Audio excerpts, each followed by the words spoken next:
pun kamu akan selalu jadi tempat aman. Pati janji kamu. Papa cuma nggak mau kamu peduli lagi sama perempuan itu. Fitnah kamu Tulus.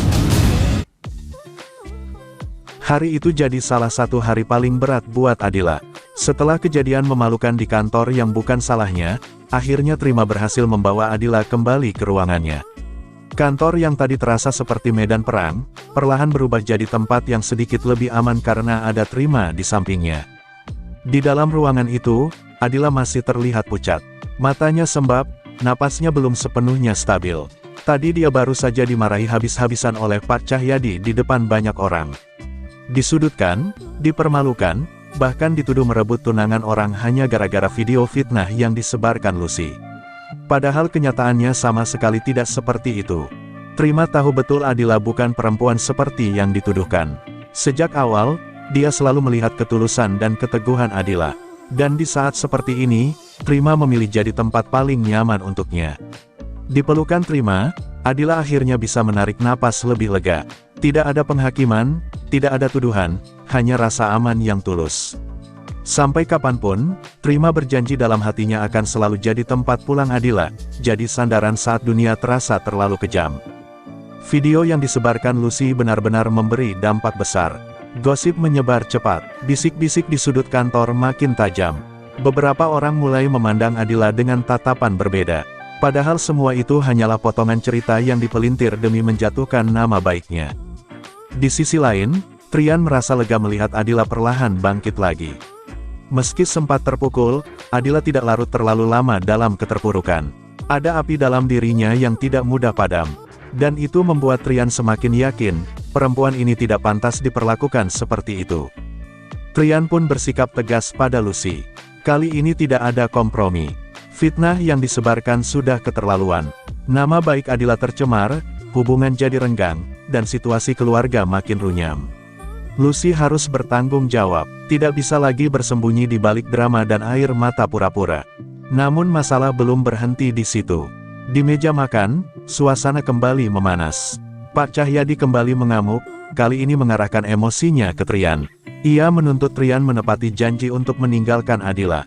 Baginya, satu-satunya solusi adalah memisahkan mereka. Pak Cahyadi tidak mau Trian lagi peduli pada Adila, tidak mau ada hubungan yang tersisa. Tapi bagi Trian, semua tidak sesederhana itu. Bagaimanapun juga, Adila masih istrinya. Status itu bukan hal kecil yang bisa dihapus begitu saja hanya karena tekanan dan kemarahan. Trian tidak tinggal diam. Ia melihat sendiri bagaimana Adila disalahkan, disudutkan, bahkan dihukum atas sesuatu yang bukan kesalahannya.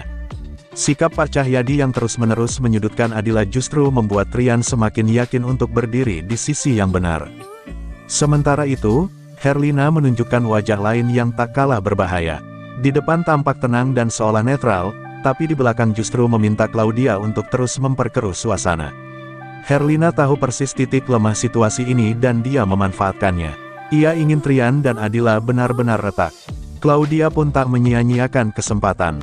Ia kembali menyindir Adila, menyebutnya perebut tunangan orang. Kalimat-kalimat yang dilontarkan terasa seperti pisau halus yang perlahan mengiris harga diri. Semua bermula dari video fitnah yang disebarkan Lucy, tapi dampaknya menjalar kemana-mana, membentuk opini dan menciptakan jarak. Namun kali ini Adila tidak lagi diam. Ia berdiri dengan kepala tegak. Ia berani menghadapi Claudia. Tidak ada lagi air mata yang jatuh di depan orang-orang yang ingin melihatnya hancur. Adila tahu kalau dia terus mengalah, orang-orang seperti Claudia akan semakin berani. Maka ia memilih melawan dengan cara yang elegan dan tegas. Di tengah situasi yang makin rumit, Aditya mencoba mengingatkan Trian. Ia tahu Herlina bukan perempuan yang bisa dianggap remeh. Di balik sikapnya yang terlihat lembut, Herlina punya kekuatan dan pengaruh besar. Kalau ingin menghadapi Herlina, tidak bisa dengan cara biasa. Harus pakai strategi, harus hati-hati, karena perempuan bermuka dua seperti itu justru paling berbahaya. Trian mulai menyadari permainan besar yang sedang terjadi. Ini bukan sekadar masalah video atau gosip kantor. Ini sudah masuk ke ranah perebutan pengaruh, harga diri, dan kendali atas keputusan hidup orang lain.